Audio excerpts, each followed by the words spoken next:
Abu Ghraib prison in Baghdad, and photographs that shocked the world. Iraqi prisoners humiliated, tortured by American guards. George Bush said he was appalled this was not the American way. More American guards screaming abuse at naked prisoners. But this is not Baghdad. This is Brazoria in Texas. Many American states require prison guards to video raids to prove there's no excessive force. They're searching this cell block for drugs.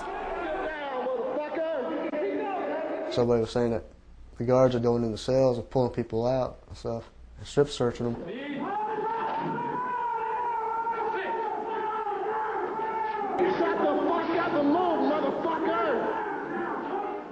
One of my clients, he has a broken ankle. And he's really not able to crawl, so they're dragging him.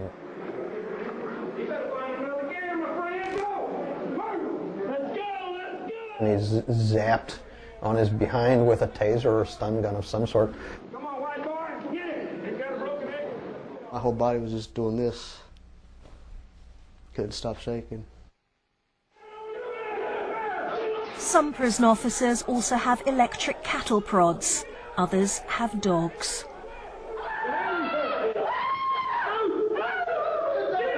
This happened 9 years ago when George Bush was the governor of Texas. 2 officers were sent to prison themselves. Most inmates won compensation, including one man raped by a guard in a later incident. But then Brazoria was forgotten until last year. I flipped on the congressional hearings about Abu Ghraib, and here are these politicians saying this is just wrong, this is just a violation of basic human rights. And I thought, well, what hypocrisy? Because they know we do it here every day. Tonight, we reveal how America treats prisoners in its own backyard. Youths pounded by guards. Inmates dying after being shackled or beaten to a pulp. An ever-growing death toll in a hidden world of astonishing violence.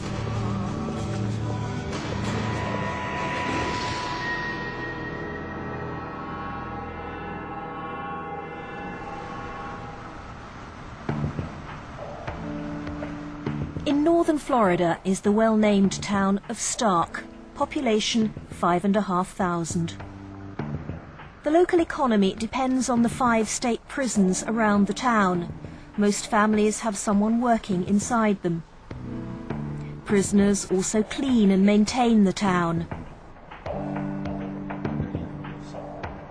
But out of sight, in the 2 high-security prisons, most men are held in solitary confinement. You're greeted with screaming, just an unbelievable din of noise. It's extremely hot. It smells like a mixture of sewage and urine. You're in a 9 by 7 cell that's painted white. I've counted the bricks. Okay, I've counted the sink, which wasn't hard. There's only 1 sink and 1 toilet. Mitch Scott spent nearly 30 years inside for armed robbery and rape, including several years in solitary. You have a lot of time to reflect, you know, on everything and anything. The prisons department wouldn't let us in anywhere, but their press officer, Sterling Ivey, said we could film from the road. Hello. How y'all doing? Hi. Good. From Channel 4. Sterling Ivey knows all about us. Who does? Sterling Ivey. Despite that permission, we were stopped every time. Sterling Ivey, yes. Because he said to me also that he'd notified both New River and FSP that we were going to be here. He probably did, but not right here. But even though they're blocking access, stories of ongoing abuse are still filtering out. One of the worst involves inmates hideously burnt by chemical sprays. The Department of Corrections has a comprehensive website.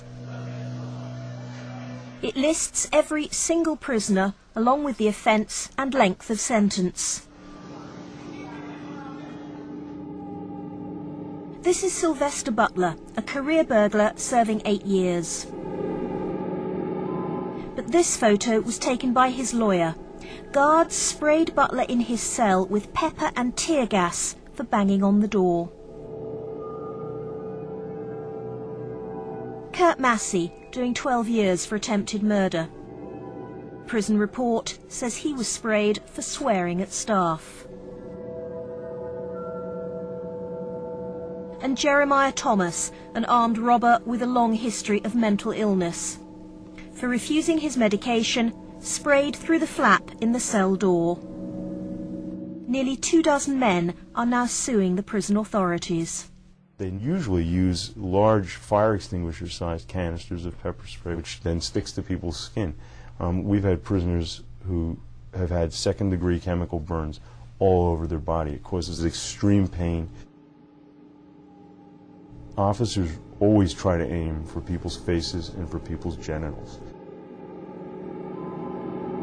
Chemical agents are an effective way to control riots or subdue violent prisoners. The lawyers claim pepper is used maliciously and sadistically. The telltale signal is that they turn off the ventilation fans in the units. We've had prisoners who report that cardboard is shoved in the crack of the door to make sure that it's really airtight. These pictures came from the prison authorities themselves. When one cell is sprayed, the whole wing can suffer, including staff. A prison doctor told us his experience. He's anonymous, otherwise he'd be sacked. Gassing occurs certainly 2 or 3 times a week.